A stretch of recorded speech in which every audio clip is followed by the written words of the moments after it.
This is an Irreverent podcast. Check out irreverent.fm for shows from all our friends. 1 Corinthians warned you about the women with a loud mouth, and this podcast is just that. Here at the Speaking in Church podcast, we talk all about the regular people and the things that regularly happen to them in the evangelical church. It's a podcast about change, it's a podcast about seeking moral high ground, and it's a podcast for people who are just trying to deconstruct on the safe side. You can listen wherever you get your podcast, and if you want to be a guest, yes, you, regular person, you can be a guest on the Speaking in Church podcast. If you want to come on, just let us know.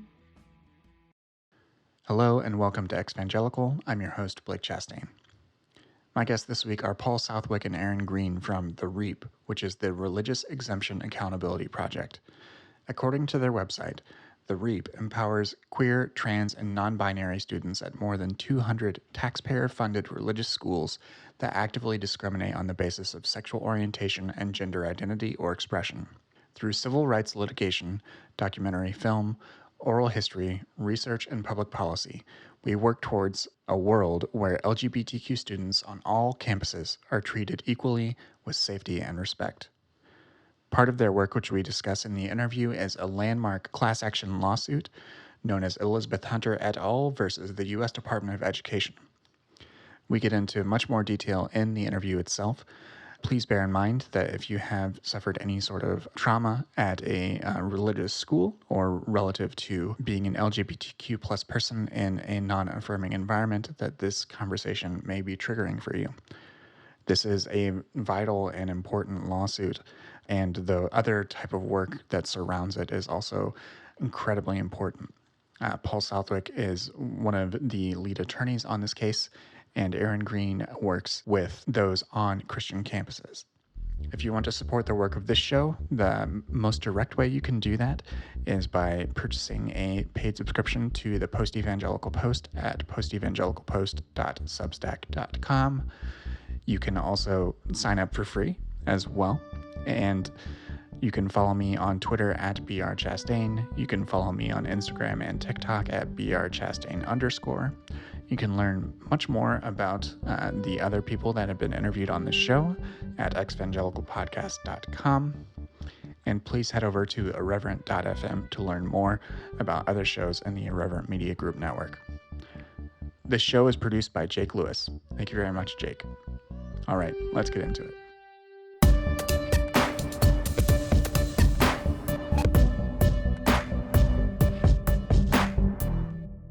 Hello and welcome to Evangelical. My guests today are Paul Southwick and Erin Green of the Religious Exemption Accountability Project, also known as REAP. Paul serves as director of REAP, and Erin, a return guest, is the campus and alumni organizer. Paul and Erin, welcome to the show. Hi, Blake. Thanks for having us. I'm really excited to talk to you about what REAP is up to, so let's actually set the stage. What is REAP, and could you summarize the lawsuit that you've actually filed against the Department of Education? Sure. Thanks, Blake. So this is Paul, and I started REAP about a year ago with the idea that religious exemptions to civil rights laws, they come at a cost, and the cost is often borne by queer people, people of color, and women. And in our name, we try to center accountability. So that's why we're the Religious Exemption Accountability Project. And what we're focusing on is accountability for the grave harms that are caused by these large loopholes to civil rights laws. So in general, we're about accountability for religious exemptions. And more specifically, we're focused in the higher education sector currently. And that's where we started our class action lawsuit, Hunter versus the Department of Education. The purpose of that lawsuit is really to hold the government accountable.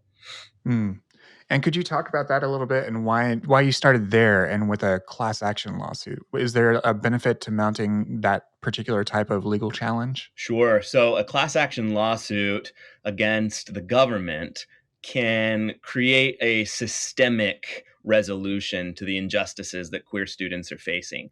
So you can imagine, REAP could bring hundreds or thousands of lawsuits against religious colleges all across the country or departments of education in various states. that would be really burdensome. It would be burdensome on the courts. It would be burdensome for any organization to try to mount something like that. And so when you have a case where there is a single source of the discrimination, here the Department of Education's funding of religious educational institutions that explicitly are using that money to harm queer and trans students, then the class action type of vehicle is a great vehicle for bringing about systemic change. Mm. And you mentioned when you were describing the religious exemption itself, you used the term loophole. Can you describe what you mean by that, and how these administrations, these colleges, utilize loopholes? Sure. So right now, there are about 1 million students attending more than 200 religious colleges and universities across the country that explicitly discriminate while taking federal funding from the Department of Education and a variety of other government agencies. And so those students, they are put in this place where the government and the educational institution have essentially promised to protect them and guarantee them basic civil rights.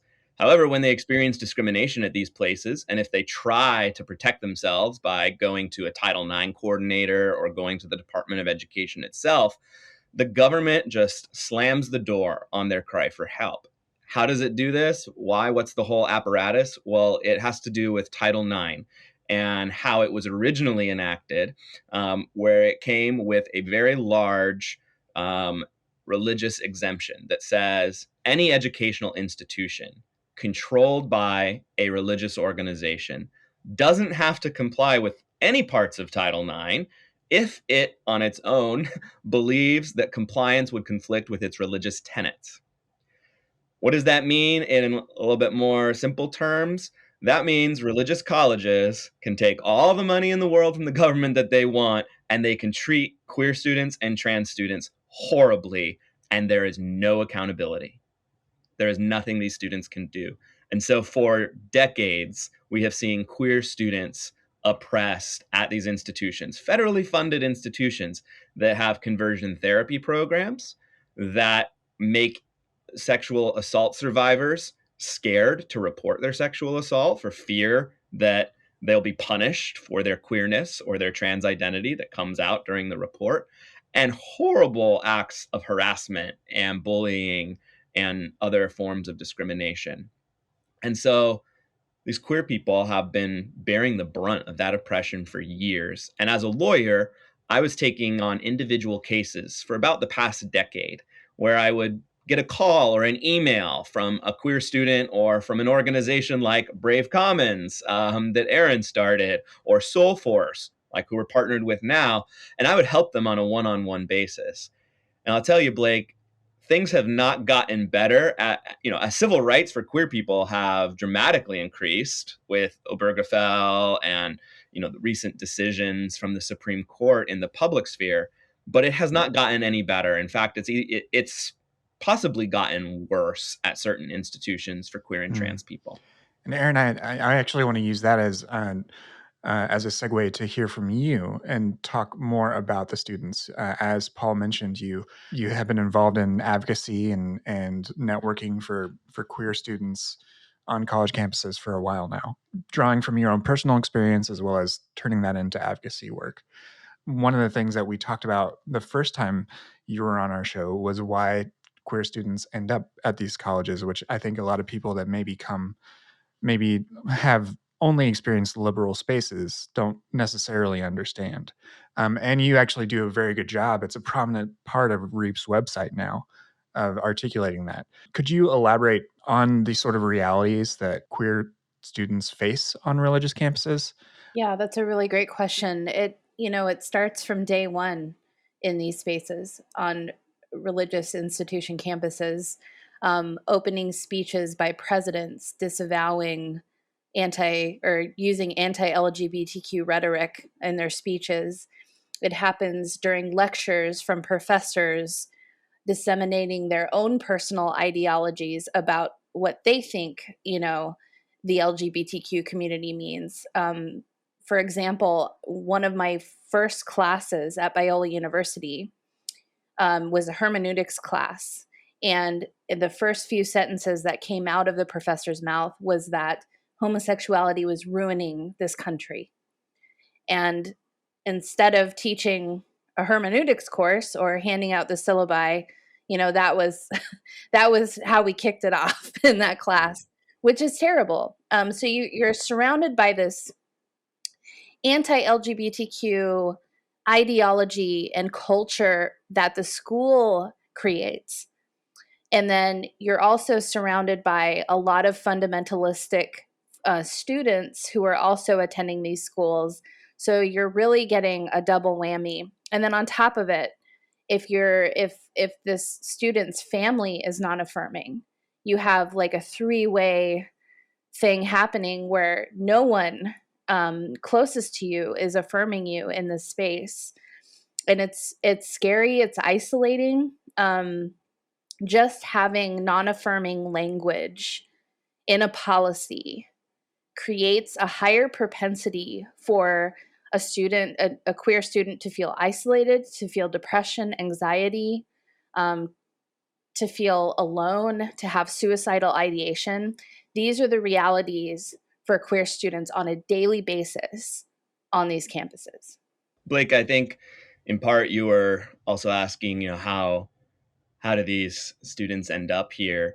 And, Erin has a great explanation for that on our website. And I can also just share my personal experience. I was at one of these fundamentalist religious colleges, and I was sent to conversion therapy by my college and heard these messages. And I think that my path is one of many paths for queer people to end up in these spaces, but it's a pretty common one. And that's that I was born into a family of fundamentalists. And when you're born into a family of fundamentalists, and I was homeschooled, went to church at a rural evangelical church, you don't know any other message other than condemnation for homosexuality and for people who are trans. And so your internal message is that these feelings are bad and evil, and I should go to a college. I should go to a safe college, and probably my parents will only pay if I go to a safe college, meaning a college that will reinforce that homophobia and that transphobia. And so, yes, do these young people have a choice in where they decide to attend? Sort of. They're generally not being forced at gunpoint to go to these schools, but they have been taught this self-loathing ideology, and it has sunk in so deep that they want to go to these places. And usually what ends up happening is that a couple years in, they realize there is no fixing this. There is no fixing their homosexuality or their gender identity, and now they are stuck. They are stuck in a hostile environment where they can be turned in, and I'm not using hypotheticals, Blake, where they will be turned in by their roommates, where they'll be snitched on, where if they ask someone out on a date and the date goes badly, they can be reported to the honor code office, where professors monitor their social media and will turn them into the dean if they express anything affirming or even questioning about sexuality in their social media. And for a lot of these kids, like Erin said, and we've seen this happen. We've just been approached by 4 new potential plaintiffs, Blake, who just at the start of this academic year find themselves suspended, expelled, given 24-hour notice to pack your bags and get out of town. What does that mean to a 19-year-old who is being expelled or suspended, given 24 hours to pack their bags? What if their families are also not affirming? Where do they live? Often they become houseless, or they're floating on couches until they can find a place to land. But just imagine your family shunning you, your college throwing you out with 24-hour notice. You lose all your friends, your professors, your mentors, and it can happen to you overnight. It happens all the time in these spaces. And so a lot of people like to blame the kids. Well, you should never have gone there. Well, they really haven't done the work to think through why would they end up there. And if you understood why they end up there, I think there'd be a lot more compassion for these kids. I want to add too, like, and just Paul explaining that, like, imagine, you're 18, 19, you've gotten into a college and you're going there because you want to flourish and thrive just like everyone else does. You want to have a career, you want to have, a relationship with someone. You want to have a normal life just like everybody else does. But what Paul described, and what I described shows that for the queer and trans student, this reality, this sense of normalcy doesn't happen at all in these spaces. And imagine like their straight peers. The straight person in this college experience gets to have all those things, gets to have a safe environment to learn in, gets to flourish in a relationship, hold hands with their partner, do whatever with their partners. For the queer and trans student, this is off the table completely. So in comparison to their straight peers, the treatment is absolutely deplorable and egregious. And that's something that we're trying to call out is like, look at the experiences that these folks are having. Homelessness, non-affirming families, getting kicked out, getting expelled, getting things taken away from them or whatever. This doesn't happen to straight people in these spaces. It just doesn't. Yeah. This is public knowledge at this point. My alma mater is named in this suit. I went to Indiana Wesleyan. I did see that the person is filing their suit synonymously because they're a current student, and they are afraid of that very thing. I graduated 15 years ago now, more than that. I'm an elder millennial, so I'm showing my age there. But it hasn't changed. And it hasn't changed in the sort of way that I think some people who don't have experience in these spaces sort of expect that over the gains in overall social acceptance of queer relationships and identities over the last 20 years are pervasive in society. But here, what you're really illustrating is a place where there are still fundamentally a lack of rights, a lack of ability to be one's full self and participate in a safe student environment. I think you touch on a couple of important social dynamics that are at play here. And I'm of your generation, Blake. I'm also an elder millennial, and I went to one of these schools. And I'll say that, back in the early 2000s, there was no social media at all, or it was just very, very new. But now it's ubiquitous. And now you see gay people, trans people, online talking about their identity, talking about how happy they are, talking about the affirmation they receive. There are so many Netflix shows with queer characters now.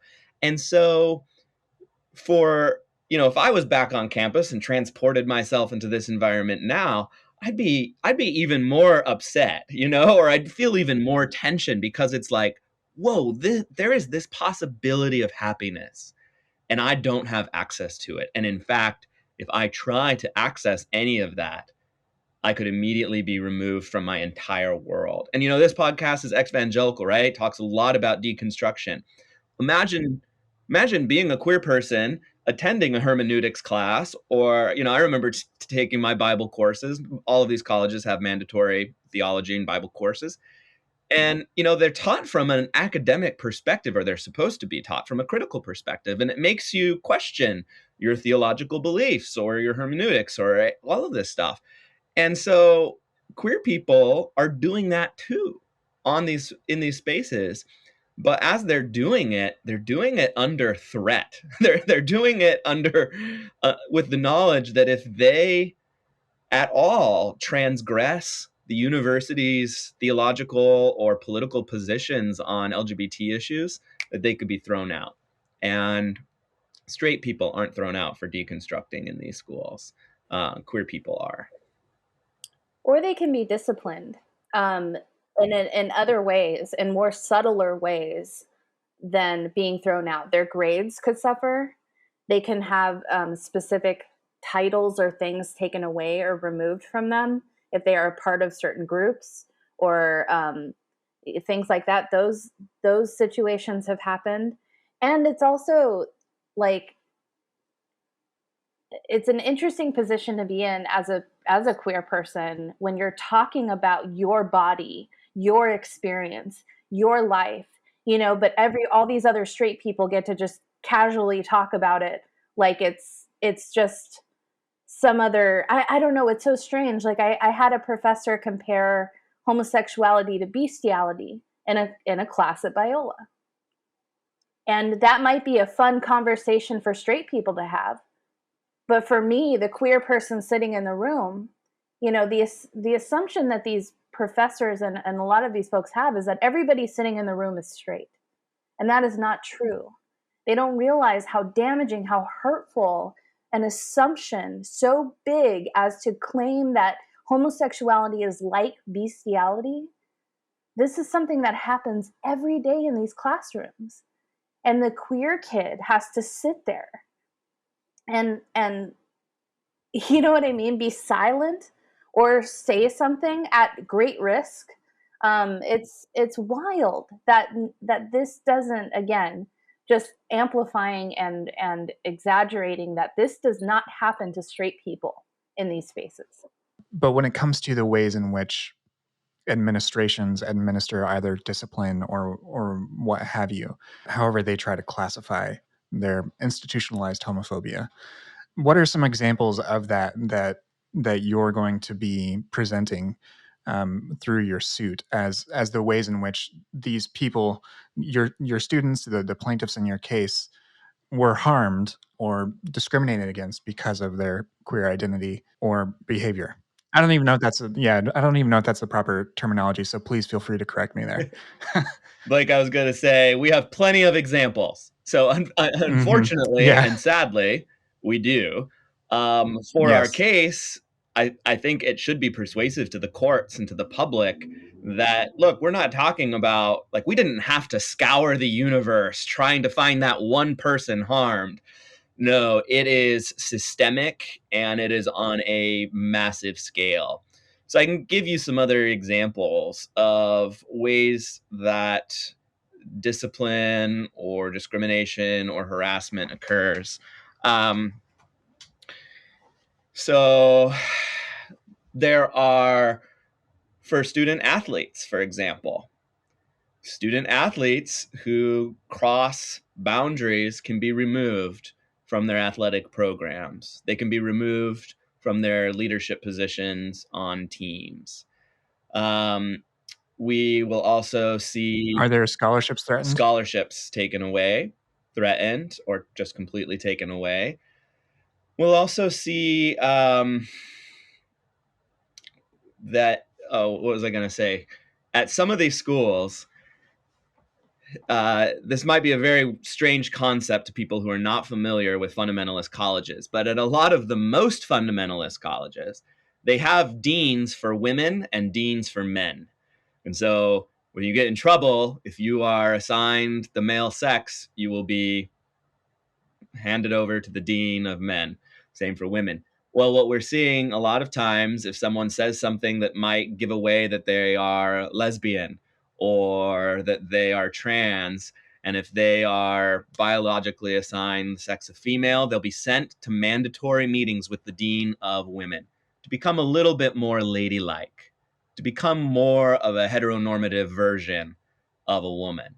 And so it's not the same thing as conversion therapy being done by a therapist, but it's essentially someone in leadership telling you, you have to be more like a cisgender, heteronormative woman or else. And let's have a Bible study about it once a week, mandatory. Very, very similar toxic environment to conversion therapy. And a lot of the kids, they try to do that, and then they just get so depressed, anxious, and terrified. If they don't complete it, then they get kicked out. So we see these are shaming devices, right? We're going to take away your leadership positions. We're going to take away your scholarship. The whole point is shame. Shame for the individual who is being punished. But then what else does that do?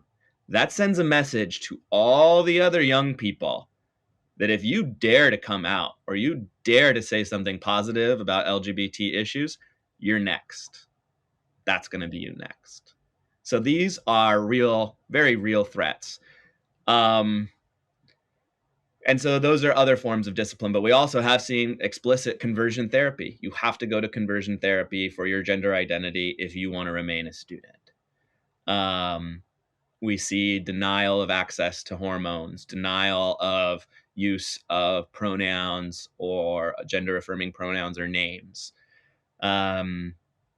We see sexual assault complaints and sexual harassment complaints, many of which are never actually brought forward due to the fear that I mentioned. But when they are brought forward, they're treated as nothing. They are discarded by the university, and they are not given the attention that Title IX requires that they should be given. And so there's a whole host of ways in which this oppression and discipline manifests itself. I appreciate that detail and just addressing that directly. I know that, as I mentioned, I know that you've already addressed a lot of that through your other responses, but that's really valuable information for this audience and for anyone else who's curious about the work that you're doing. 1 Corinthians warned you about the women with a loud mouth, and this podcast is just that. Here at the Speaking in Church podcast, we talk all about the regular people and the things that regularly happen to them in the evangelical church. It's a podcast about change, it's a podcast about seeking moral high ground, and it's a podcast for people who are just trying to deconstruct on the safe side. You can listen wherever you get your podcast, and if you want to be a guest, yes, you, regular person, you can be a guest on the Speaking in Church podcast. If you want to come on, just let us know. I want to actually return more broadly to this idea about religious exemption, and this is the legal shield that these organizations use.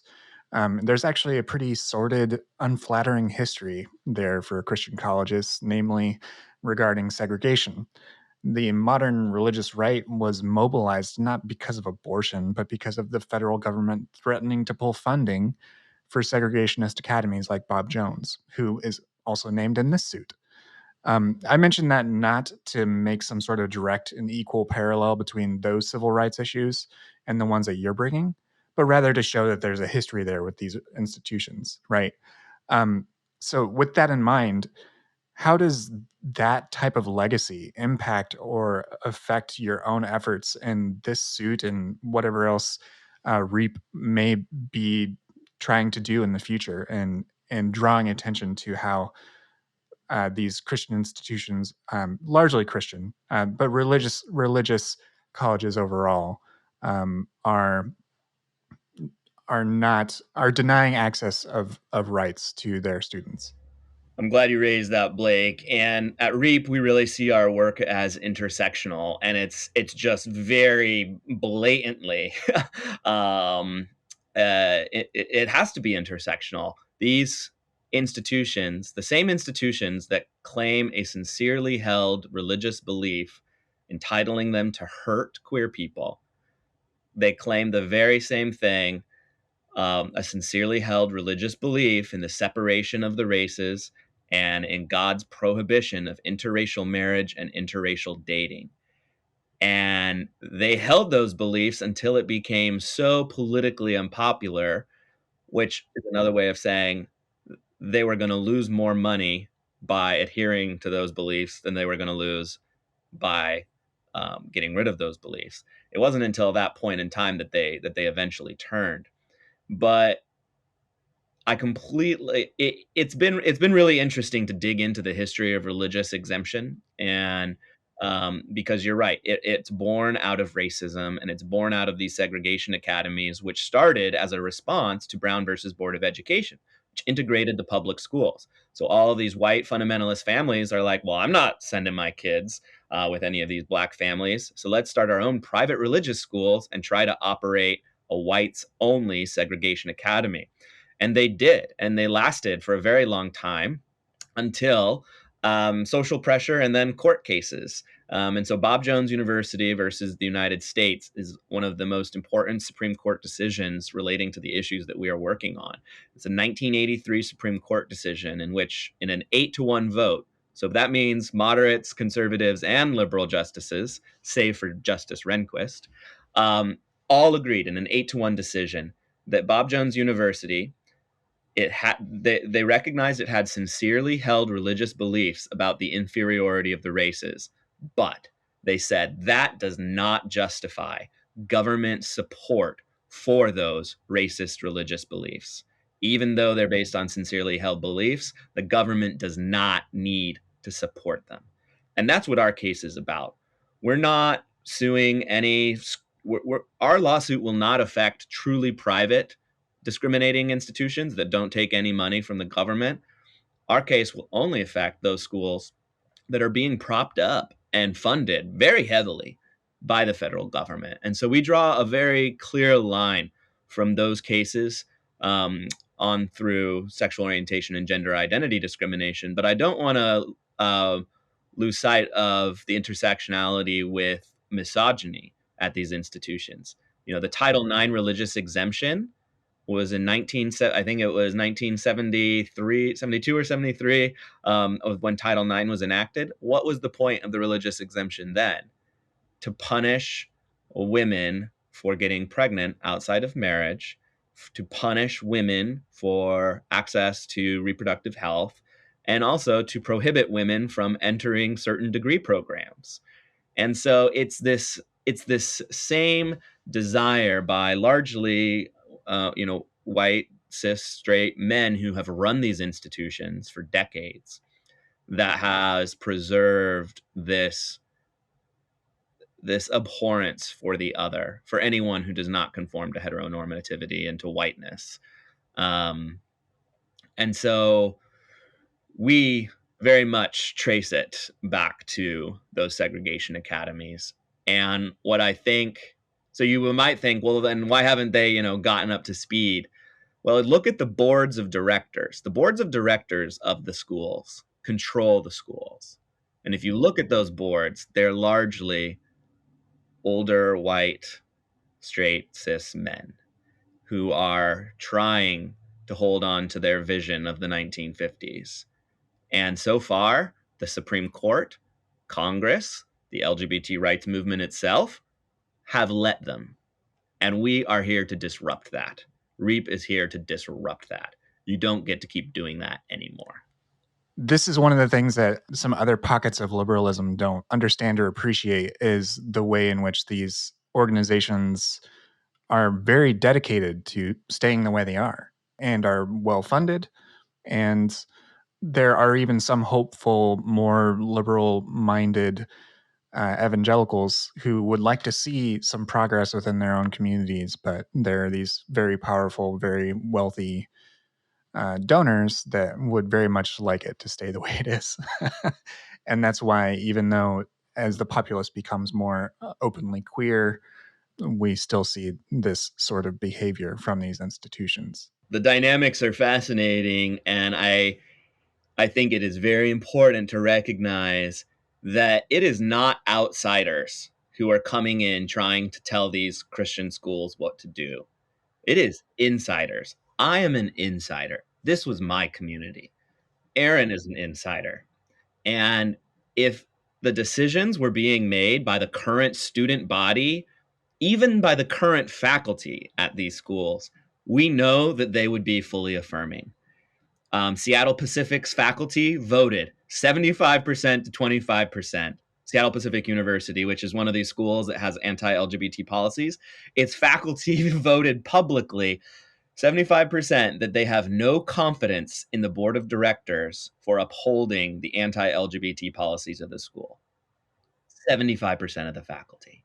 Baylor's faculty recently voted against the administration to allow an LGBT student club at Baylor University, Gamma Alpha Upsilon. These faculty, they're the ones working with the students. They're the ones that the students confide in when they're feeling suicidal. They're the ones that the students go to for help. And they get it. They get that these students deserve safety. protection and full inclusion. And so I wish that the faculty and the student body, which or really who these institutions are about, I wish that they would have more power in this discussion, because our case wouldn't be necessary if they had the power. But unfortunately, the power resides in wealthy donors and some big, the boards. And unfortunately, this structural, systemic religious exemption, they completely get away with it. They are immune. They are immune, and they have access to almost like full access to billions of dollars from the federal government. So why would they change? Erin, would it be appropriate in this context to talk about your own experience in trying to lobby? As Paul mentioned, you were an insider, you were an attendee at one of these schools. Would it be appropriate for you to talk about your own experience in trying to move these things? Oh, sure. Yeah, I think it is appropriate. I think it gives people an idea of just how difficult and the roadblocks that administration puts up, just for something little, with like changing a word in a policy or changing the idea of a policy for all students. But I did want to mention something I thought was interesting. We're talking about faculty, and I think I can say this now because it's way after the fact. I did promise this person, so I won't say the university that it happened to, but this professor reached out to me and said, I'm talking to you, or I'm reaching out to you as a friend, not your professor. But I want to let you know that I am receiving so much pressure from the university, because this professor was pro Black Lives Matter, pro LGBTQ student. This person was someone that queer and trans students went to on the regular because they were so open and loving and accepting. This professor had to go on sabbatical because the poor treatment and the harassment and the pressure that they were receiving from other members of faculty and administration. And this professor reached out to me saying, I now have some semblance of what you go through on a daily basis. I understand now. So Paul is right that the faculty don't have nearly the same kinds of rights or the same kinds of pull or persuasion in the system that we wish they could have. And it's unfortunate. But when I had discussions with, I always start with the president. That's what I do. I want to talk to the president and I want to tell them what we want and what we need. And they usually, because it's me, because I'm a pushy person and the squeaky wheel gets the grease. I mean, that's my tactic, you know? So at Azusa Pacific University, for example, they had a policy which banned romanticized same-sex relationships. And like the specificity of that, even in and of itself. Right. So I said, my argument was, it wasn't even really a theological argument. It was just a logical argument that how could you, you are making the assumption that all LGBTQ people in a relationship are having sexual or engaged in sexual activity, which is a bad assumption. You can remove this policy and make the assumption, just like you make for your straight students, that they're not going to have sex before they're married, and we all know that they are, but you're not applying or monitoring that, in the same fashion as you are for queer and trans students. So I was basically arguing that you don't equally apply this policy to straight people as you do to the queer community. And I said, you gotta get rid of this. This is trash. I can't tell you the amount. I mean, I had so many discussions and panels with faculty and donors, and we must have done 1 or 2 of these a month. Oh, let's have another discussion about it. Oh, let's talk about it. That's all they want to do, is just keep talking about it and talking about it without actually taking any action to protect the student. So finally, under the radar at Azusa Pacific University, we get a member of administration to agree to remove the policy from the student handbook because they sided with us in our argument. So they removed it. And what did we do? We celebrated it all over social media. And Azusa Pacific didn't like that at all. So they reinstated the policy because we pissed off a bunch of donors. So it turned into this big controversial thing. And finally, the student government was able to get them to remove the policy again. But this process, just to remove a sentence from a handbook, took about 2 years to achieve. So it's, and then for the other thing that I think that people don't realize is that if you're going to be a queer activist on a Christian campus, like I was, not only are you trying to get through your academic career hopefully with good grades, but you're fighting all these battles just to be an equal standing person at this campus. And again, the straights don't have to do this, I'm just trying to go to college. I'm trying to get my degree and bounce, but I've got to have discussions with administration and the chaplain and the president and whatever, just to remove one sentence of a policy that's a ridiculous policy.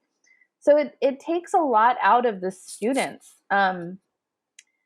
That and they don't get to have, like I said, that normal college experience that their straight peers get to have because they're fighting for their rights in these spaces. They're fighting for equality in these spaces and just to be recognized with dignity, respect, and value. Just the basics, and the schools can't even do that much. So it is a lot of work, what we're doing. What the students are doing is a lot of work. So yeah, and that coupled with trying to get your degree, oof. How do you see progressive legal efforts like yours counteracting and working against these very established opponents that get a lot of support? I'm very curious about that, just because. You want to know our secret weapon, Blake? You want to know our secret weapon to defeat Goliath? Well, we're very much in a David Goliath situation, and we've known it from the beginning. But I always like to remember, who won that battle. It was David. And right now, the situation is more dire than you even expressed. So I will tell you how badly it's stacked against us. Right now, we are fighting the full weight of the federal government's Department of Justice. And I'm glad that we are fighting the Department of Justice under Biden and Merrick Garland. But let me tell you this, it is not an easy fight. And they are fighting us back, which is just a shame. But I want to set that stage that we are actually fighting against a progressive, democratically controlled government in our lawsuit. They have thrown not only their very brilliant lawyers to undermine our case, but actually the lawyer that Trump used to file all these statements of interest that the religious right wanted in all these religious liberty cases, they assigned him to our case. So we're fighting the full weight of the Department of Justice. We also have the Alliance Defending Freedom, an extremely well-funded religious legal nonprofit. They have moved to intervene in our case. We're fighting the Council for Christian Colleges and Universities, which is the lobbying arm of these discriminating institutions. They've hired a Supreme Court litigation powerhouse law firm to intervene in our case and get rid of our case.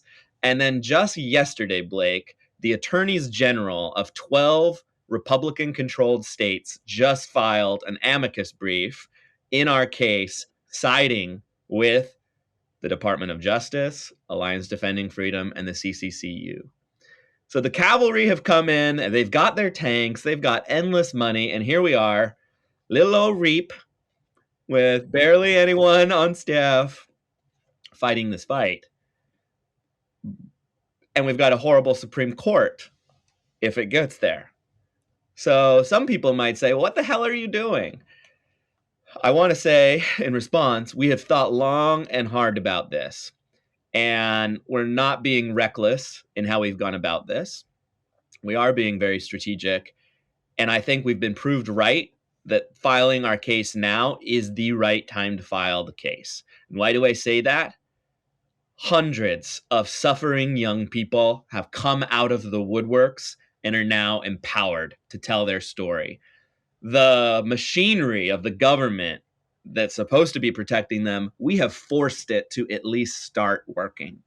We have filed complaints with the Department of Education, administrative complaints. We filed this lawsuit.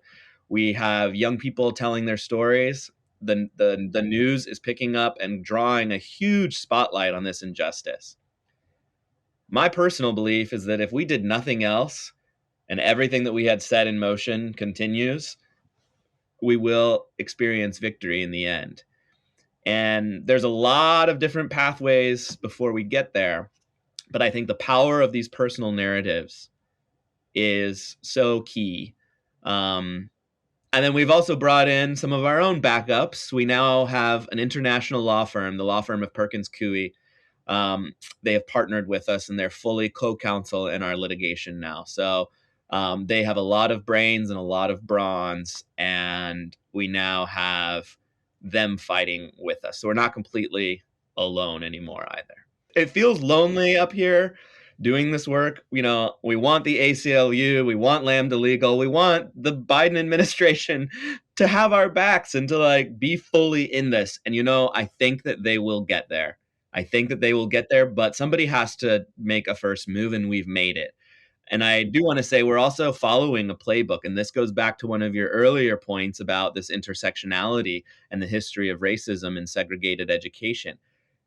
I have studied how we got to the Bob Jones University case that I mentioned, the 1983 Supreme Court case. It didn't start there. It started in the 1960s when the parents of Black kids sued the government for funding all-white religious segregation academies. They brought those lawsuits in Mississippi, in Louisiana. They won some, they lost some, but eventually they created precedent and narrative that led to the ultimate victory in 1983. So we're in it for the long haul. There might be some losses on the way, but we're following a game plan that was effective in the civil rights movement of the 60s and 70s and 80s.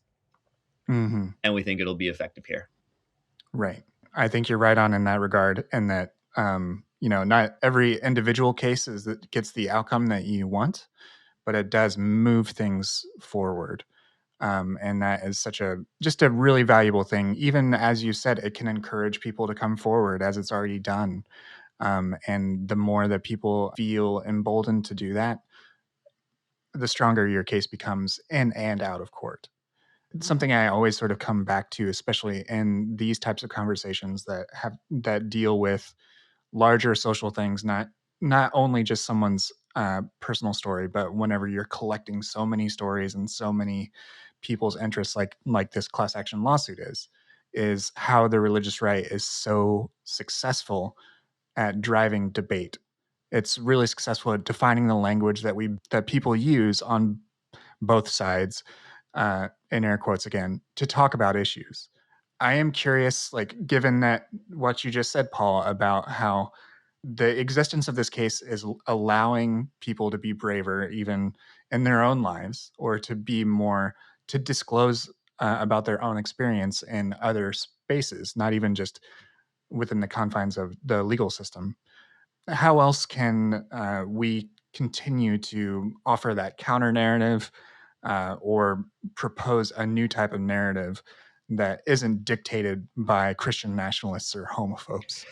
Well, that is a really good question and good insight. I don't know if you know this, Blake, but I was a child of Alliance Defending Freedom. I actually worked there in the inner core as a legal fellow, and I worked at the Family Research Council as well. So I'm very familiar with the mindset and the language and the messaging that is used to basically instill fear in people, to get them to go along with the agenda that they have. What is the best counter message for that? Um, it might just sound very simple, but I think that it is letting the abused share their stories, giving them a platform to do that.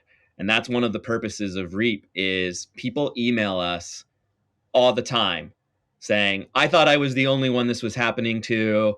Here's my story. Oh my God, I'm so glad that we found you.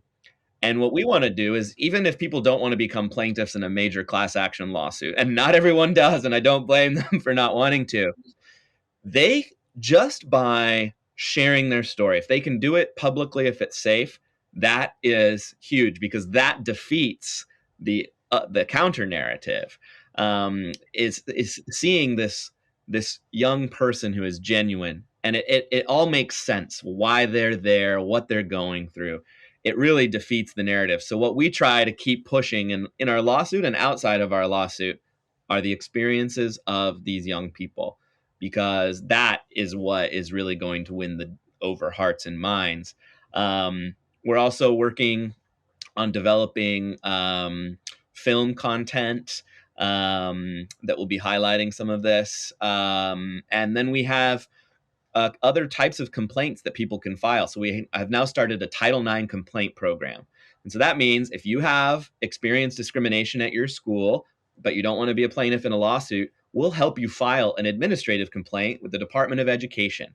And that can be empowering in itself. And you can use a pseudonym if you're too scared to use your real name, or you can use your real name. We'll help you fill out the form. We'll put it on the government's desk. And basically, we want those Title IX complaints to pile up so high that the government can no longer ignore the cries of these young people, because the religious right has done so good at scaring all these queer people that they are just silent and they have nowhere to voice the abuse. And so we want to help them voice that. And we want the broader world to know that it's not just one or two of these kids. There are tens, if not hundreds of thousands of these students at these institutions that are suffering very similar things. And when you have that amount of suffering on an institutional and system-wide level, that means the government needs to do something. Erin, did you have any other thoughts as well, as far as how either current students or sympathetic faculty and your role is working on campuses? The sort of thing that I asked Paul regarding counter narratives or anything else to push back on that. Yeah, I think so we talked about this earlier, is I think really helping educate people in the public to understand why queer and trans students go to religious colleges, and why they end up in these spaces, because that's the number one question I know Paul gets asked. It's the number one question I get asked. And I think if we can help explain and like help it wrap around people's minds, like, oh, they're not just choosing to go here, necessarily. Like, these schools are courting them too. These schools will take their money. These schools will not give an informed consent procedure. These schools make them feel desirable and wanted. That's what happened to me at Biola. That's what happened to me at Azusa Pacific. They don't care. They'll take your money. So I think having folks in the public recognize, like, okay, this is the reality for queer and trans students in these spaces. It's not necessarily through their own decision to get here. I really think that that's the key, because that's the question we get asked the most. So that's part of the key to me to changing the narrative, is helping people understand why. And then it's like, okay, well, then what do I do? How can I help? What can I do to help? And that's the next step, right? Is us educating them on ways that the public can help, and how the public can get involved in what's happening. That's great. And Paul, Erin, I really appreciate you both just taking the time to talk to me about your efforts with this lawsuit and all the other types of programs that you're working on in order to move these social issues forward, because it's going to benefit queer students on Christian campuses even today. And I'm very interested and will be cheering you on as we watch this proceed through the courts and elsewhere. Where can people find information about REAP? Where can they either find information about the lawsuit or about either of you? Anything you want to mention here at the end about if people need those resources or if they're looking to support you in some other way? Oh, thanks, Blake. Really happy to be part of this. People can find us at www.thereap.org, and you can download the lawsuit there. You can meet the plaintiffs. We have a sort of interactive thing where you can click on their picture and learn more about each plaintiff and their background. You can donate through thereap.org. There's an online donate button, signing up for our newsletter, and we post periodic updates up there as well. So that's the great spot to learn about what we're doing. We're also on the social medias. So you can find us on Twitter, you can find us on Instagram and Facebook. And we love people, like, that's what I was just talking about. Like, how can you help? You can donate, help us recirculate our stories, help us share these stories, help it get pushed out into the public even further, so that we can get as many people on board with this project as possible. And if any of your listeners have experienced discrimination at a religious educational institution and want to share it, we also have a feature on our website where you can share your story confidentially. We'll keep it confidential, and then someone from our team will contact you if you're interested in sharing it more publicly. So that helps us as well. Great. Thank you so much, both of you, for joining me, sharing about your own stories as well as the important work that you're doing. Thank you so much, Blake. Thanks, Blake.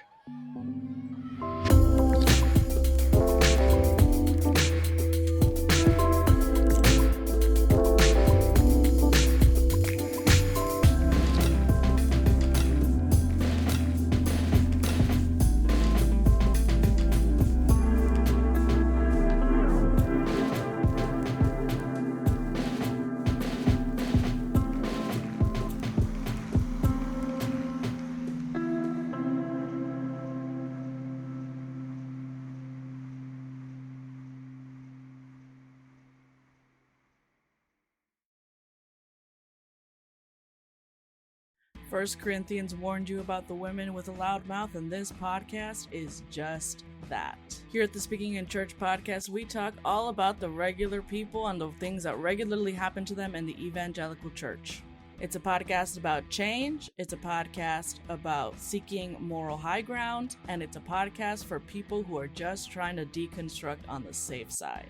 You can listen wherever you get your podcast, and if you want to be a guest, yes, you, regular person, you can be a guest on the Speaking in Church podcast.